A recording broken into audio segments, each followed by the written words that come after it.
दोस्तों, आपको इस कहानी से बहुत कुछ सीखने को मिलने वाला है, इसलिए इस कहानी को अंत तक ध्यान से जरूर पढ़िए।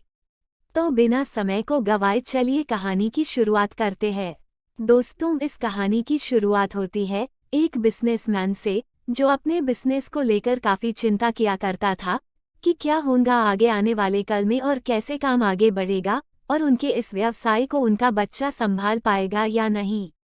दोस्तों, उस बिजनेसमैन का एक लड़का भी था जो उनसे काफी बार कहता रहता था कि पापा, आप मुझे हमारे इस बिजनेस को संभालने का एक मौका दीजिए, क्योंकि अब मुझे भी बिजनेस करना आ गया है। लेकिन वो व्यक्ति कभी भी अपने बेटे को मौका नहीं देता।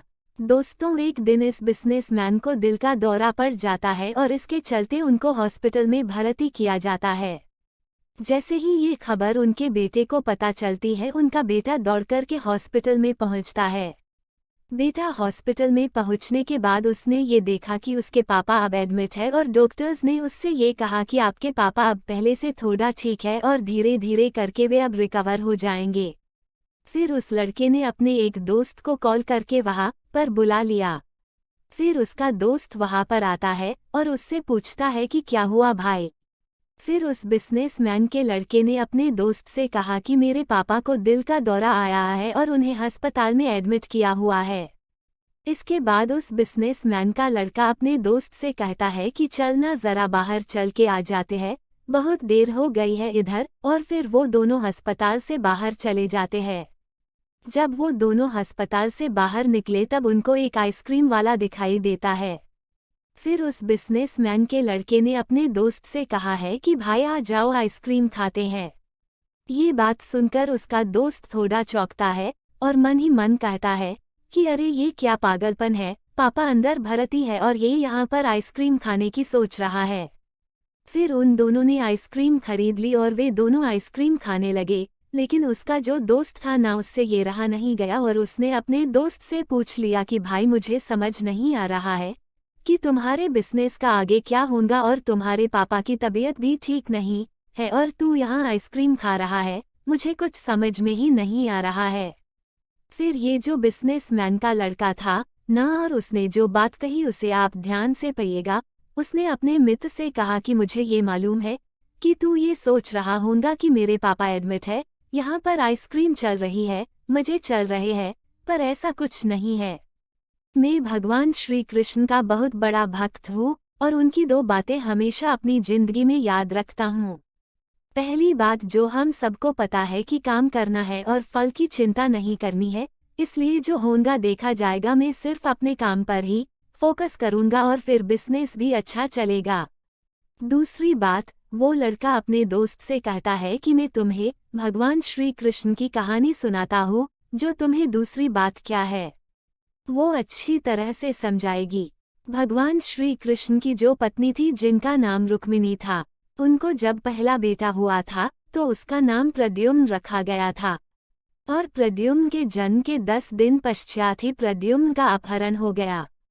प्रद्युम्न के अपहरण के कारण रुक्मिणी नाराज और उदास रहने लगी कि क्या हो गया है।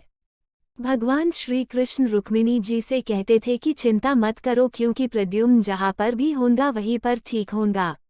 लेकिन इतना समझाने के बावजूद भी रुक्मिणी अपने बच्चे की चिंता में उदास और निराश रहती थी। और इस तरह चिंता करते करते रुक्मिणी जी के 18 साल बीत गए। 18 साल के बाद द्वारका में जब प्रद्युम्न की वापसी हुई और जब प्रद्युम्न द्वारका में वापस आए तो उनके साथ में उनकी पत्नी मायावती भी थी। अब समस्या ये थी कि मायावती की उम्र प्रद्युम्न से 20 साल ज्यादा थी। वह रुक्मिणी पहले तो खुश हुई कि बच्चा वापस आ गया और फिर से दुखी हो गई, क्योंकि इतनी बड़ी लड़की से शादी की, इसलिए रुक्मिणी फिर से भगवान श्री कृष्ण से जाकर कहने लगी कि ये क्या हो गया। फिर भगवान श्री कृष्ण जी ने माँ रुक्मिणी जी से कहा कि जो हो गया है उसको स्वीकार कर लो और आगे बढ़ो और चिंता मत करो। लेकिन माँ रुक्मिणी ये कह रही थी कि बड़ी लड़की से शादी क्यों कर ली और ये ही लड़की मिली थी क्या, और इस बात को स्वीकार नहीं कर पा रही थी।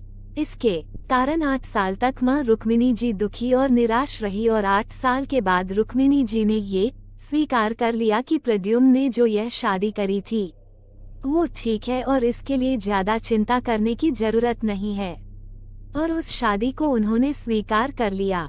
दोस्तों, एक तरीके से मां रुक्मिणी जी ने अपने जिंदगी के 26 साल उदासी में बिता दिए।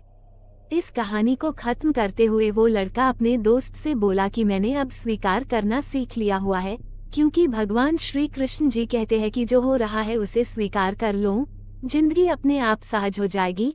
हमारे नियंत्रण में जितने भी चीजें होंगी उन चीजों पर तो हमें जरूर नियंत्रण रखना चाहिए, लेकिन जो चीजें हमारे नियंत्रण से बाहर है उन चीजों को हमें स्वीकार कर लेना चाहिए। अगर हमने स्वीकार नहीं किया तो हमें भी मां रुक्मिणी की तरह बहुत सालों तक उदास रह जाएंगे। दोस्तों, आज की यह कहानी आपको कैसी लगी और आपको इस कहानी से क्या क्या सीखने को मिला, ये हमें नीचे कमेंट बॉक्स में कमेंट करके जरूर बताइए। साथ ही अगर आपको श्री कृष्ण की ये कहानी पसंद आई होगी तो इस कहानी को अपने दोस्तों के साथ अवश्य शेयर कीजिएगा।